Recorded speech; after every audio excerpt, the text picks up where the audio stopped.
Have you ever wondered what games you should keep or you should lose? Find out here at Purge Reviews. Don't forget to subscribe to Purge. Okay, as the game is set up here, you're going to have this board that's going to fit 9 tiles. On your turn, you can pick up a tile, place it in your city, and then you will bring out another tile to replace this. And then the next person can choose. There's also kind of a speed variant where you use the timer. Whenever you're done building, you can flip this timer over for 30 seconds.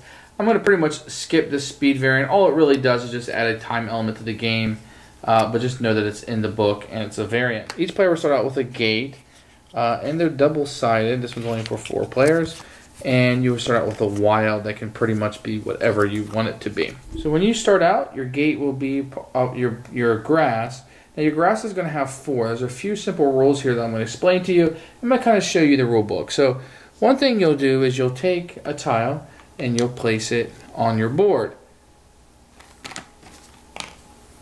One of the good things about this is that later on, if you want to place something differently, you may do so. You don't ever have to place anything right away if you don't want to. You can always hold back and do something later. So you have a whole bunch of tiles here that you can play. And you'll be just kind of playing tiles and putting things out in such a matching way. Now there are a few rules to how you can place things. So you can't place like a dungeon motif next to the gnome one. So you have to kind of do this and hope that it comes across. Now when you're placing on the grass, you always have to have a bottom on it, or at least be able to sustain it. Here's a picture inside the rule book. So when you're placing the bottom pieces across, they all need to be able to touch the bottom. Now you can have things hanging over as long as there's sky underneath. Otherwise, something has to be there to sustain it. You couldn't place this piece and not have anything under it without getting negative scoring points.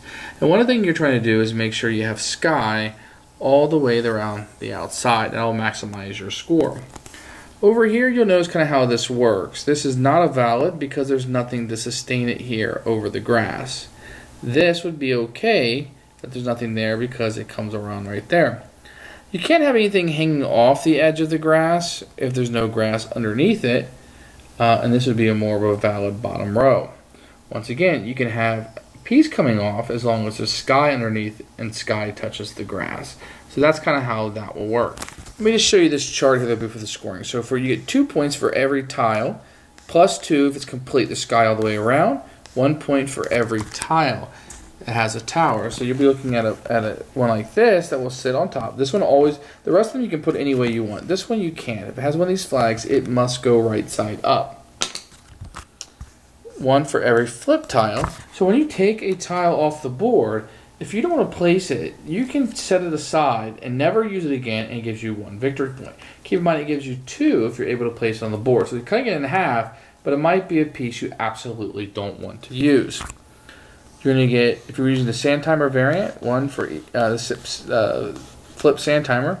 -2 if there's any sky, or not sky, or an exposed castle edge. You didn't fill everything in. And -1 if you use your wild card. Now the wild card is nice because you can pretty much do whatever you want and just end something off, but you're going to lose a point for using it, but it will give you 2 points if you're able to close it off. So sometimes it'll be worth using. So on your turn, you can pick a tile. When that tile is picked, another one will go up on the board. You can always pick one of the 9 that's face up or 1 random ones from the stack. When you have this, you can either place it immediately or not, but at the end of the game, you're going to want to place it in such a way to score the maximum amount of points. Now, when you place these tiles, you do want to make sure the sides match. This would be a valid move, but this would not be a valid move. And if you're placing across the bottom, you want to make sure that it's above the grass. The scoring is pretty easy. You can tell what needs to go together. It's very easy to play this game, and at the end, you're going to have a crazy, wacky little castle that you'll be scoring your points on. And that's how you play. Thanks for watching the video. I really appreciate you tuning in. If you liked it, please like it and hit that little subscribe button. That really helps out the channel, lets us know that you're getting the videos that you want. If you agreed or disagree with what I said, feel free to comment below. I'd love to hear what you have to say, and I promise that I will comment back. Thanks for watching, and everybody else, keep playing games.